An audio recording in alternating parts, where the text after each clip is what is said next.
Hello, welcome to the Learning Playlist, a podcast for the major and general education courses under the tutelage of Mr. Ryan Dave Ryla, USJR College Instructor. This project is a supplement to the said courses and as a means to share knowledge to the public at large. To help the podcast grow, kindly follow us at facebook.com/the learning playlist. And now, on to our show.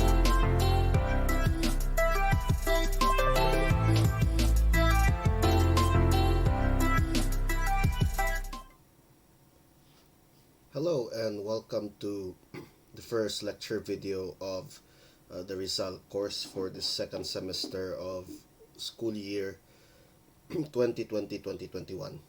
So let me introduce myself. I am Ryan Dave Ryla, a serious student of history and aspiring public intellectual. Now, for this course, we will first cover the lesson the Rizal Law and the advent of a national hero. Now, after this lecture, I would encourage you to watch also another video, which is called, the video is from Professor Xiao Chua, and it's called Ang Tao sa Piso, no? The man in the 1 peso coin, which obviously we all know as Dr. Jose Rizal. So, who was Jose Rizal?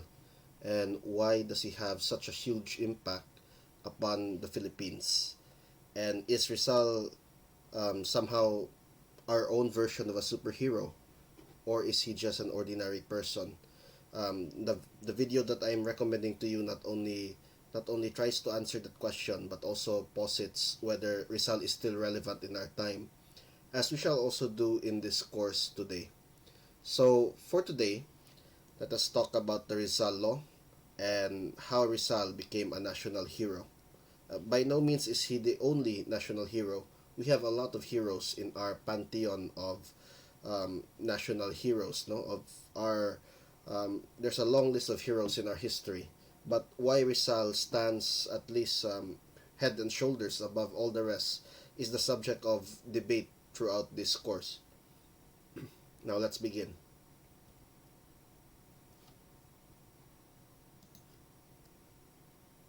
Alright, for this lecture, we need to know three things. First, the legal basis of why are we studying the Rizal course.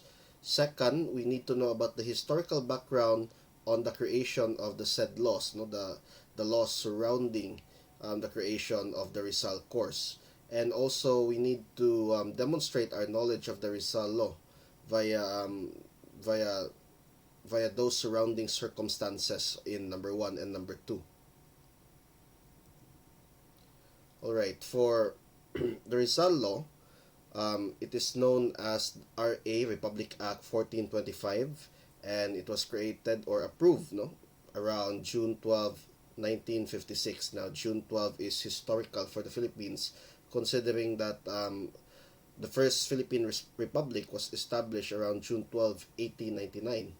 So, 1898. So, in this sense, I think the timing was quite impeccable in how it was approved, no, or in the time it was approved. And the law establishes on what aspects of the life of Rizal and his works are to be studied by the Filipino youth.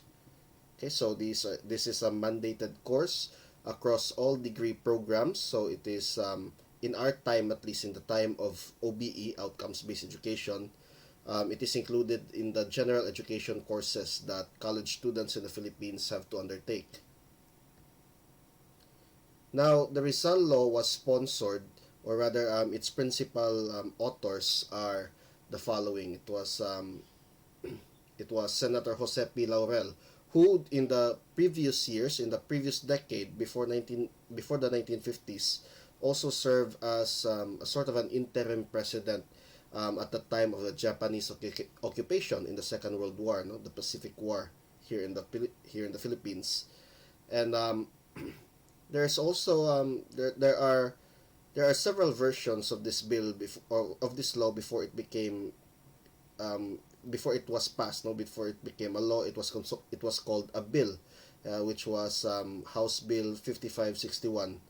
And Regarding this, there are other principal sponsors slash main supporters of this. We have Claro Recto, that that also had a huge input in this bill. So as you can see, influential politicians and statesmen at that time had a hand in the creation of this bill. But perhaps you're asking, why create the Rizal Law? What was the entire purpose, or what was the idea behind the creation of of a law that requires students, college students in particular, to study about the life and work of Rizal? Okay.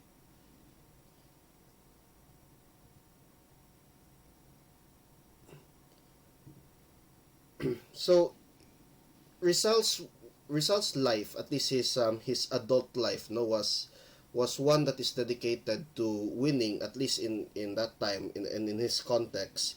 It was dedicated to winning some rights uh, from the Spaniards, in the sense that they were not actually, or Rizal and his contemporaries, the so-called propaganda movement, they were not actually aiming to sever the Philippines from Spain, as we shall know later in this course, but rather their aim was for reform, gradual reform, and not simply separation, no, not the aspiration of independence from Spain. Um, we will know later as well, throughout this course, that this is because of a view that Filipinos and those who are sympathetic to reform, to reform the way that the colony back then was managed. No, the country was a colony before. um, to reform how the colony was managed is crucial in the progress of the Philippines as a colony under Spain. So that was their aim. No, so he seek to not simply not simply educate people, but also to push forth the agenda of reform that would eventually make life and living standards in the Philippines much better than it was in his day. So that was how he dedicated his life. He was not really advocating for separation, even until his eventual execution, no, in 1896. So yeah, that's the I think this is the idea that we need to wrap our heads into in this lecture, that Rizal was not simply advocating for the separation of the Philippines from Spain. At least that was how he interpreted it for himself. And then um, Rizal also in his lifetime, um, Rizal also in his lifetime was well admired by many people, Filipinos and foreigners alike. You have the likes of Dr. Blumentritt, his good friend, no? And many others who also admired him, and even has Rizal even has also an a contemporary, equal, almost, not perhaps almost, but perhaps we can say equal in intellect and brilliance, um, with him, no, or in almost as equally brilliant as him. We have Dr. Sun Yat-sen, also considered as a major patriot in China in the awakening of Chinese nationalism in the early 20th century, which was also the time of Rizal. No, but Rizal died a few years before the turn of the century. In any case, what did Rizal accomplish in his life? He accomplished something called a national awakening of the national consciousness of the Philippines. By no means was he alone in doing this. In fact, Rizal was already building upon the works of many other scholars and many other Filipinos who came before him. No? There were already generations of thinkers and educated Filipinos who went abroad, no, the ilustrado class in Philippine society. So, but he was perhaps among the first and perhaps the greatest to articulate the idea that there is such a thing as a Filipino national consciousness, and that was what Rizal accomplished in his books, in Noli Me Tangere and El Filibusterismo, and he also bolstered it in his other writings as well. So, the Rizal Law seeks to accomplish the following, as you can see in your screens, no? So I won't read it out loud. You can pause your screen for now, and you can read it. So in a sense, the Rizal Law's primary goal is to further that same idealism, that same spirit of consciousness that Rizal has cultivated in his life. Remember that the Rizal Law was passed as a bill, as a legislation, more than 50 years after Rizal was martyred in 1896. So well, let's now go to the context, to the historical setting of the place. No? Okay, so for this slide, you can actually read this slide and gather the details there. So I won't go into that. That's not my objective for this lecture. Okay. So here's some definition of heroes, etc. What is a hero? No? And I'll be asking a question about heroes later. Okay, for the details on Rizal's family life, his family tree, his lineage basically, etc., etc. Okay. Now, going back to the Rizal Law. Okay, so let's talk more about the context of the Philippines in the 1950s up until the 1970s, no? This was a period after World War II in which the Philippine Republic was established around 1946 as an independent country, a sovereign nation under the new order imposed by the Americans once they have won the Second World War. And this period is known throughout Philippine history as the Third Republic. The First Republic being the Malolos Republic, the Second Republic, the Commonwealth Republic under the American occupiers, and then the Third Republic is the reconstituted and independent Philippine Republic after the Second World War. You might be asking, well, why don't you count as well the Japanese Republic, or rather the Philippine Republic under the Japanese? Well, that doesn't count. It was a puppet state, no? So let's not talk about that. Let's focus now on the Third Republic. The Third Republic as a time period in Philippine history is unique in the sense that Filipinos were asking, who are we in the midst of reconstruction after the devastation of the Second World War, and also under the shadow of the mighty U.S. Under the mighty United States, no, which of course has its own informal holdings abroad.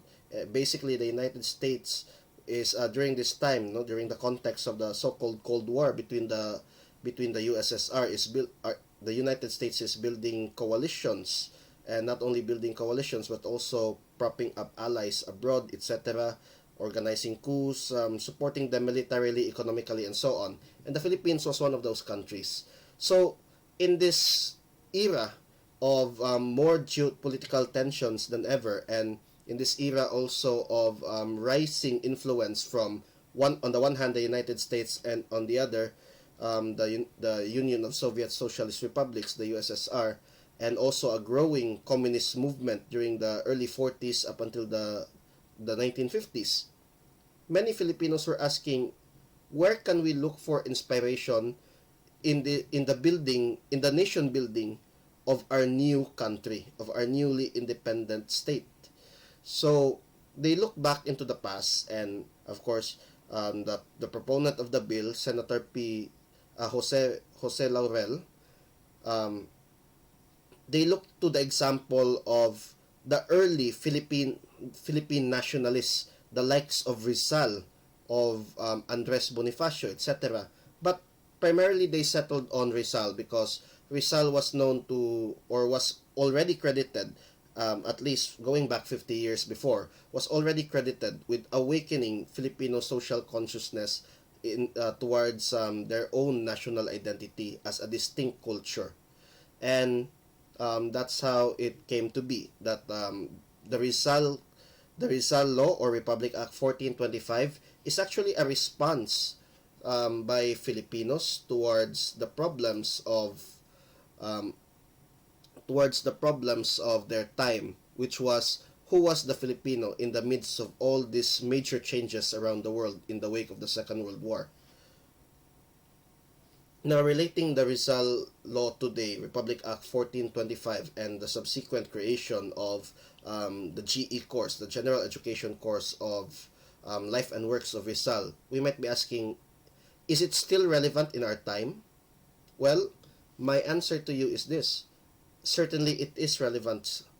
It is relevant still because the question of who is a Filipino is not just a question bound by the politics or the time period of Jose P. Laurel and his contemporaries. It is not simply a response to the now defunct Cold War between the U.S. and its enemies.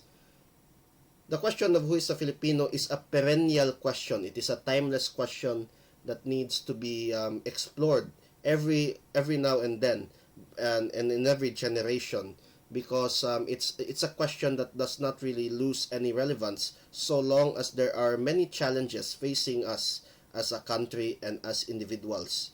So this is also one of the reasons why I'm asking you to watch Ang Tao sa Piso, because that documentary also has its own unique perspective as to who is Rizal and why does his ideas remain relevant today. In particular, it also asks the question, who is a Filipino? Right. Now, I won't go into detail in this lecture about the many aspects of Rizal's personal life here. As I said, that's not really my goal, but I wish to discuss one more talking point for this lecture, and that is who were against the Rizal Law, no, or House Bill 5561 before it became a law. Well, primarily those against the idea, or those against the proposal of creating a college course for the study of life and works of Rizal is coming from the Catholic Church, no, at that time, because they viewed the writings of Rizal as anti-clerical, and given that Rizal was already identified as a Freemason, they also considered it as anti-Catholic in its views. And of course, we all know how Rizal portrayed the friars in his books, no, at that time, around the turn of the 18th of the 20th century, how how the friars were portrayed as corrupt, and not only corrupt but as predatory, in the sense that they have taken a lot from ordinary people. So there was that portion of the writings of Rizal which many Filipinos found as anti-clerical, and by extension they also found it as anti-religious, no. I mean, this is a common trope in many social debates regarding regarding social issues here in the Philippines, and we have seen this played time and again, especially at the time of the reproductive health bill around 2012.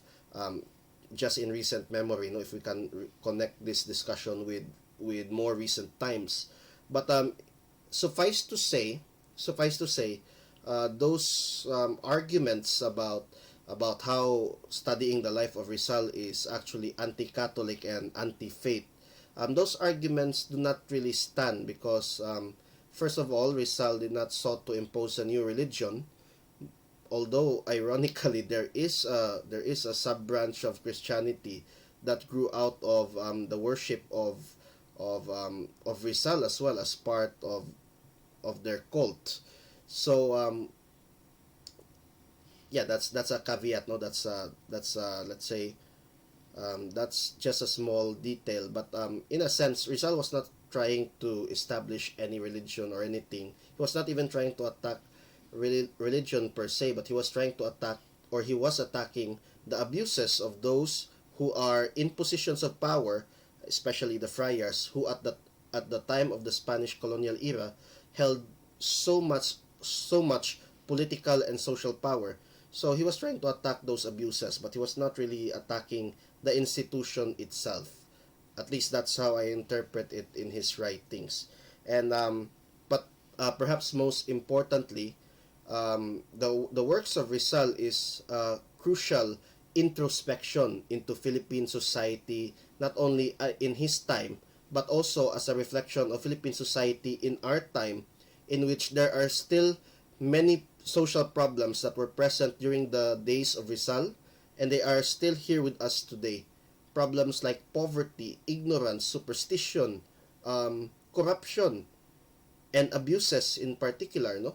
Those are problems that are still with us, and by extension, since Rizal had already wrote about those same problems but in different circumstances during his time, no, in the circumstance of his time, then I can say that he is still relevant because his commentaries on these social issues remain to be eye openers for us and can still teach us a thing or two. Okay? So to put it simply lang, to put it simply, um, there was religious opposition against the writings of Rizal. However, their arguments against it was actually, we can consider it as actually, let's say, we can consider it as straw man arguments, no, as weak arguments, in the sense that if you read more closely the writings of Rizal was not actually against the institutions themselves, but rather against the abuses within those institutions.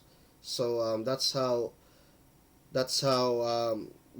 this Republic Act 1425 came into being. It was not just a reaction to the geopolitics and to the local politics of the time, and of course, it was not just a reaction to the need for a Philippine identity or a Filipino identity, but also the authors of this law had the foresight to see that Rizal remains to be relevant time and time again. All right. So I think I've exhausted my talking points for this lecture. Thank you for listening, and I will catch you on the next one. Goodbye.